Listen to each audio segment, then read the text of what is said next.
is everyone doing? Right. So if you couldn't tell by my physique, I am a dad.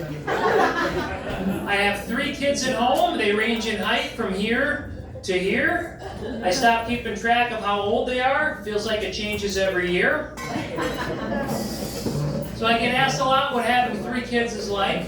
And the way I describe it best is, you know, when you have 2 kids, you're trying to balance 2 kids, your marriage, and your job. And so try to imagine juggling 4 balls all at once. And then someone hands you a baby. You're going to drop something. And hopefully it's not the baby. If I'm being honest, I did drop my baby once. And I knew it was bad when I dropped him because he didn't make a noise. That's not entirely true. He did make a noise. It kind of sounded like this. So I picked him up, and I knew it was bad because I had to wake him up. And I immediately went and got him vaccinated. I wanted something else to blame, just in case he turned out. Just in case he turned out autistic.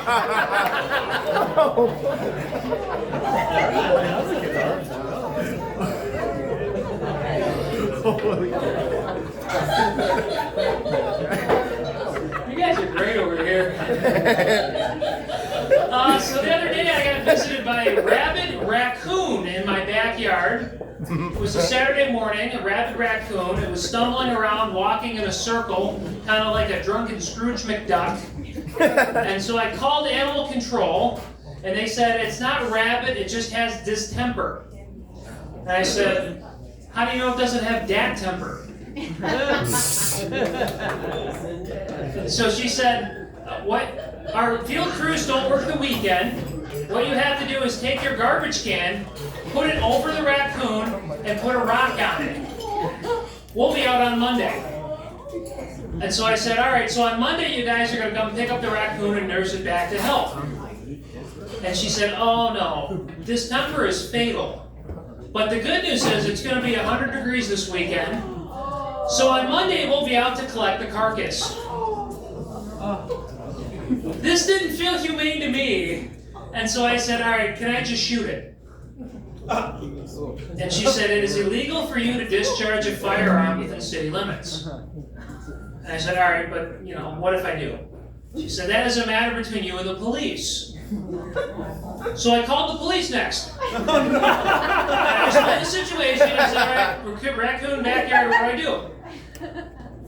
And the police said, it is safer for you to approach a wild animal in distress and put a bucket over it than it is for you to stand a comfortable distance away and shoot it. So I wasn't going to be able to shoot it. So I said, all right, well, can you guys come shoot it? Police said, no, we're not going to shoot it. I said, come on, you guys are the police. You love killing stuff. And the officer said, and that's why we can't do it anymore.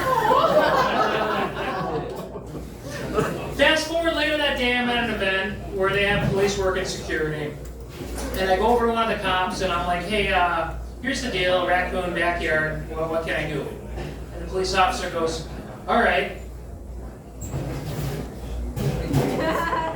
And he looks around like he's about to tell me a dirty joke, you know?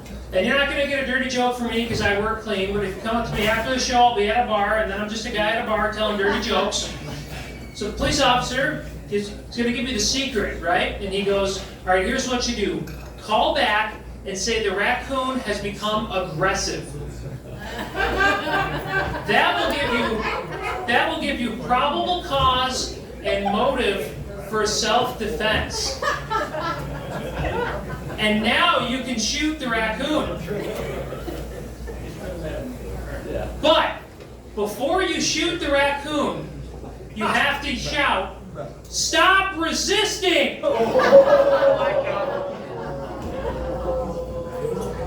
So I will spare you the details, but that raccoon is no longer with us. For the raccoon.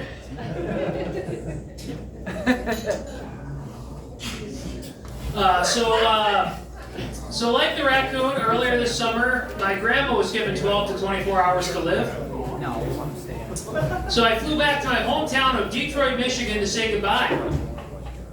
When I arrived at the hospital, the first thing I noticed outside the hospice ward was they decorated with fake plants. But instead of using lush green fake plants, they chose to use these yellow, sickly looking fake plants. So they chose to match the decor to the health of the patients. They really didn't want you to get your expectations set too high. You know, could you imagine going to the maternity ward and they decorate with saplings and sprouts? Could you imagine going to a fertility clinic and the walls are covered in seeds and crop art? So I'm the last one to arrive for my family. Everybody else is already keeping vigil. It was only supposed to be a short 12 to 24 hours. And I was not surprised when my family had already started a death pool. I'll spoil the ending. Day 5 won the pool. So Grandma had been largely ignored for the last couple of years. And I imagine when everybody got around to spend time with her, she was thinking, you know, I could get used to this. I'm going to stick around for a while. You know, maybe I should die more often. Grandma was not responsive when I got there, but they still sent trays of food to her room. And I was pretty hungry after my flight, so I said, you know, Grandma, I'm going to try this food just to make sure it's not poison. And it wasn't. Actually, none of her trays were. So the nurse said that they had put her on morphine to make her more comfortable. And I said, aren't you worried about her getting addicted? So I spent every night in that hospital because I told myself I would be there until Grandma wasn't. And every morning I was woken up by the same doctor that had the worst bedside manner you could imagine. He would say stuff like, oh, she's still here? Wow, I didn't expect her to make it through the night. Oh my God. And my personal favorite, maybe today's the day.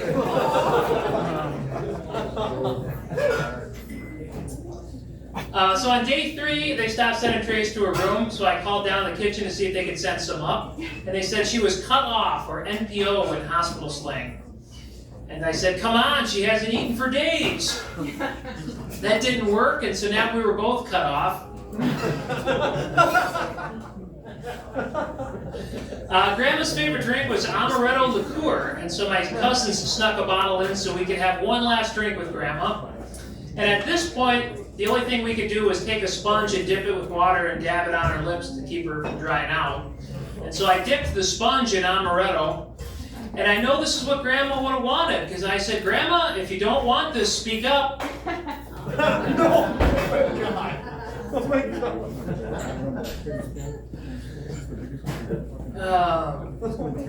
We were visited by the afterlife coordinator. He tried to sell us a coffin. I said, that's the last thing she needs. Because she was going to be cremated. I tried to tell my parents we need to get a clear glass urn for her ashes. And my dad said, is that a good idea?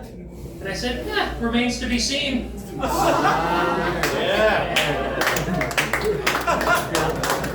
So Grandma made my uncle executor for the will, and this is the same uncle who one time he had a party at his house, and I brought a case of Bud Light, and he gave me a hard time for bringing woke beer to the party. He said, there will be no LGBTQ IPAs in my house.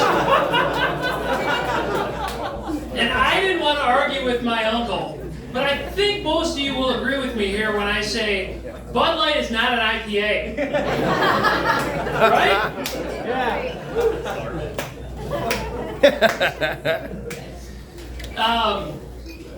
So my uncle started making decisions a lot of us didn't agree with, and I said, hey uncle, who died and left you in charge? Like the raccoon, I will spare you the details of how that story ends, but you know how it ends. So this one's for Grandma. Yeah! That's a sad story to end on, so I'm going to tell one more. Hell yeah. I started a new job. I now work at an asphalt plant in St. Paul, and we're going through a rebranding effort. And so I'm going to use you guys as my crowdsource here. I decided to plug our new slogan into ChatGPT and see what it comes up with. So I got 3 slogans. I want to know which one you guys like the best. All right? Asphalt plant St. Paul. St. Paul Asphalt, making asphalt great again. These are computer generated. This isn't me. All right? Second choice.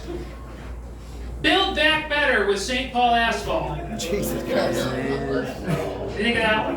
All right, how about this one? With St. Paul Asphalt, yes, we can. Any of those slogans?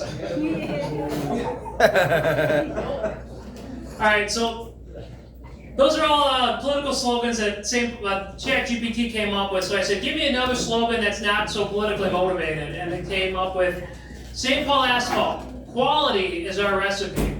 You guys like that one? Yeah. Yeah, that's also the slogan for Wendy's. So I'm really bad with names, and at work I'm trying to learn names, so instead of asking people what their name is over and over again, I carry around my clipboard and I just say, hey, can you spell your name for me? And my coworker goes, B-O-B. And now I feel like an idiot, so thinking quickly I go, oh, you spell your name conventionally. Sometimes I see that with 2 O's. Now he thinks I'm about. Alright, if you guys like that, I'm on all social media. You can find me on YouTube, Twitter, TikTok, Tinder. You